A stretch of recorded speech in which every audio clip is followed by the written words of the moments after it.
If you have ever gone through the process of getting to know someone, then you have had what is, I believe, a universal conversation. It's a universal conversation that lets you into, gives you a little insight as to the way that the individual was raised. And that conversation always goes not just something like this, but exactly like this.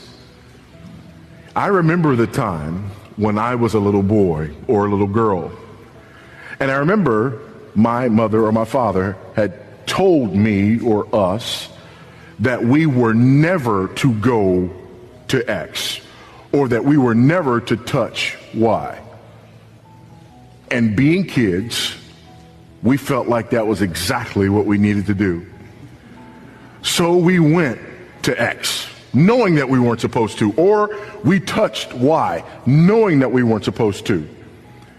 And as we did it, we thought we were getting away with it, when all of a sudden we looked up, and there was the ominous figure of mom or dad, and we knew at that moment that we'd had it. And usually the story ends with, and we didn't sit down for 3 days.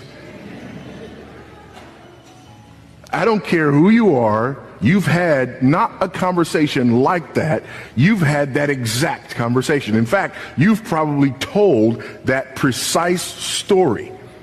And you told that story with a smile on your face. Here's the irony in a story like that. We tell a story about a moment in our life when our parents basically terrorized us, spanked us, wounded us, hurt us. But when we tell that story, we tell the story with a smile on our face and without the slightest hint or tinge of blame toward the parent.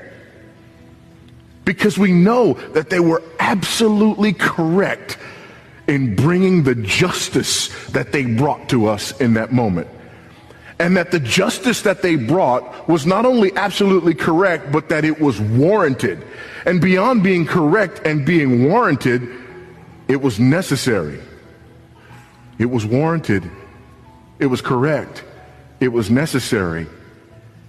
And it was completely consistent with their love for us. Not at all inconsistent with their role as a mother or a father. Because we understand this balance between love and justice.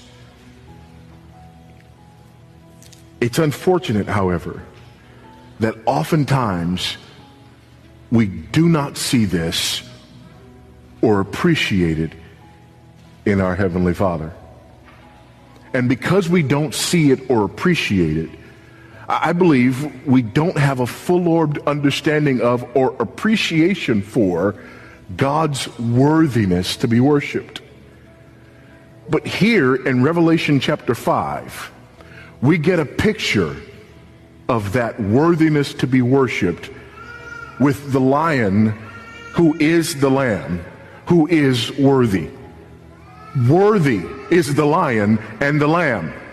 Worthy is the Lion and the Lamb. Worthy is the Lion who brings justice and vengeance, and the Lamb who brings redemption for God's elect. We must have a full-orbed picture of who God is, of who Christ is, if our worship is to be as deep and meaningful as it is meant to be. And that's the picture we get here in this first half of Revelation chapter 5. This picture of the Lion and the Lamb who is worthy. He is worthy because he's the Lion. He is worthy because he is the Lamb. And there is no hint or tinge of inconsistency between those two.